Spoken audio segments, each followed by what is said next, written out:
નમસ્તે વિદ્યાર્થી મિત્રો, ધોરણ 3માં આપણે ચેપ્ટર 8 હલકું અને ભારેમાં વધુ ભારે કોણ એ ચેપ્ટર શીખવાનું હતું. તેમાં થોડું બાકી છે, એ ભાગ આપણે શીખવા જઈ રહ્યા છીએ. સૌપ્રથમ તો અહીંયા તમને કેટલાક ચિત્રો દેખાય છે.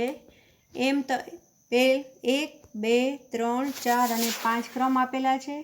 પહેલા ક્રમમાં તમને કુલ 5 ચિત્રો દેખાય છે. પુસ્તક આપેલું છે, નાનું પુસ્તક, ફાઇલ, રૂ અને પેજ આપેલું છે.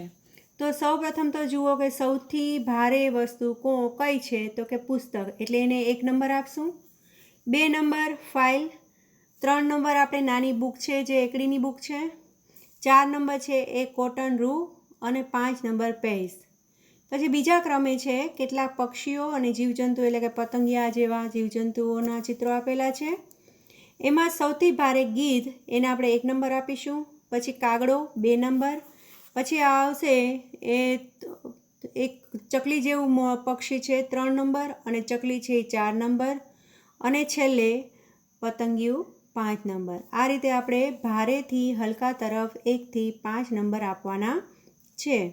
હવે ત્રીજા નંબર ઉપર જોઈએ. આપણે પાન, ડાળી, ફળ, ઝાડ અને ફૂલ આપેલા છે. તો સૌથી ભારે ઝાડ, ત્યાર પછી ડાળખી 2 નંબર આપશું, 3 નંબર ફ્રૂટ, 4 નંબર ફૂલ અને 5 નંબર પર્ણ એટલે કે પાંદડું. હવે 4 નંબરમાં જુઓ તમને ઇયરપ્લગ, પછી કોમ્પ્યુટર, મોબાઈલ, લેપટોપ અને ચાર્જર, આમ 5 વસ્તુ આપેલી છે. સૌથી ભારે ટીવી, બરાબર, બીજું લેપટોપ, પછી ત્રીજું મોબાઈલ, ચોથું ચાર્જર અને 5મું ઇયરફોન. આ રીતે તમે 1 થી 5 નંબર ભારેથી હલકા તરફ આપ્યા. હવે 5મા ક્રમમાં જુઓ, કૂતરો, હાથી, ઘોડો, ઉંદર અને બિલાડી. તો હાથી 1 નંબર ભારે છે સૌથી, તેનાથી હલકો ઘોડો 2 નંબર, તેનાથી હલકો કૂતરો 3 નંબર, પછી આવશે બિલાડી 4 નંબર અને પછી આવશે ઉંદર 5 નંબર. આમ આપણે 1 થી 5 ક્રમ જોયા, જે ભારેથી હલકી તરફ આપણે ક્રમ આપવાના હતા. હવે વિદ્યાર્થી મિત્રો ખાસ ધ્યાન રાખવાનું કે ભારેથી હલકી તરફ છે કે હલકેથી ભારે તરફ છે, એ સૂચનાનું ખાસ વાંચન કરવાનું ને પછી 1 થી 5 ક્રમ આપવાના. હવે આપણે અહીંયા એક બીજા ચિત્રો પણ જોવા મળે છે કે જેમાં જુદા જુદા વજનિયા આપેલા છે. આ જુદા જુદા વજનિયા તમે અલગ અલગ જગ્યાએ જોવા મળે છે. કેટલાક તમને હોસ્પિટલમાં જોવા મળશે, તો કેટલાક તમને મોટા જથ્થાબંધ વેપારીની દુકાને જોવા મળશે, સોનીની દુકાને જોવા મળશે, પ્રયોગશાળામાં જોવા મળશે અને કરિયાણાની દુકાને, ફ્રૂટ, શાકભાજી, અલગ અલગ જગ્યાએ મોલ છે, શોપિંગ મોલ છે, તમને અલગ અલગ જગ્યાએ અલગ અલગ કાંટાઓ જોવા મળશે. આ જુદા જુદા જે વજનિયા આપેલા છે તે તમારા નિરીક્ષણ માટે, અને એ વજનિયાને તમે ઓળખો અને કઈ કઈ જગ્યાએ આવા વજનિયા આવેલા છે એ પણ તમે જુઓ, એટલા માટે આ તમને ચિત્રો અહીંયા આપેલા છે.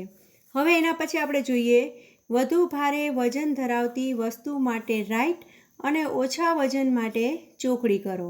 અહીંયા તમને કુલ 1 થી 10 ચિત્રો આપેલા છે. હવે પહેલા ક્રમમાં છે તમને બ્લેઝર અને શર્ટ. તો સૌથી ભારે બ્લેઝર, તો એમાં રાઈટ, અને શર્ટ હલકું તો ચોકડી. પછી બીજા નંબરમાં દફતર, કંપાસ, તો દફતર સૌથી ભારે એટલે રાઈટ અને કંપાસમાં ચોકડી. પછી છે મોટો બોલ અને લખોટી, તો બોલ છે એમાં રાઈટ, લખોટીમાં ચોકડી. પછી છે નારંગી અને તરબૂચ, તો તરબૂચ છે એ વજનવાળું છે તો રાઈટ અને નારંગીમાં ચોકડી. પછી છે ગ્લાસ અને વોટર બેગ, તો તમને ચિત્ર જોતા અમુક વસ્તુ તો ખ્યાલ આવી જ જશે કે કઈ ભારે છે અને કઈ હલકી. તો ગ્લાસ છે એ હલકો ચોકડી અને વોટર બેગ છે ભારે તો રાઈટ. પછી લેપટોપ, મોબાઈલ, તો લેપટોપ છે એ ભારે, તેથી વજન ધરાવતી વસ્તુ છે એટલે રાઈટ, અને ઓછા વજન મોબાઈલ તો કે ચોકડી. ન્યૂઝપેપર અને મોટી બુક, તો મોટી બુકમાં રાઈટ, ન્યૂઝપેપરમાં ચોકડી. પછી 8મા નંબરમાં છે બટન અને વ્હીલ, તો વ્હીલ છે એ ભારે, રાઈટ, બટન છે હલકું, ચોકડી. એ જ પ્રમાણે ચટાઈ અને તકિયો, તકિયો એ વજનવાળો હોય છે તેથી રાઈટ, ચટાઈ એ એટલે કે પગ લૂછણ્યું છે એમાં આવશે ચોકડી. પછી આવશે સોય અને તલવાર, તો તલવાર છે એ વજનવાળી છે તો રાઈટ, અને 100 છે એ ઓછા વજનવાળી છે તેથી ચોકડી. વિદ્યાર્થી મિત્રો, આ રીતે તમને પરીક્ષામાં પણ ચિત્રો આપેલા હોય છે ભારેથી હલકા તરફ અથવા તો હલકેથી ભારે તરફ, જે પ્રમાણે વિગત આપેલી હોય છે તે પ્રમાણે 1 થી 5 ક્રમ આપવાના હોય છે, અથવા તો તમને ભારે વજન ધરાવતી વસ્તુ માટે રાઈટ અને ઓછા વજન ધરાવતી વસ્તુ માટે ચોકડી. આ રીતના તમને ચિત્રોના આધારે તમારે રાઈટ કે રોંગ કરવાના હોય છે. હવે પછી આપણે આગળ અભ્યાસ કરીશું. ધન્યવાદ.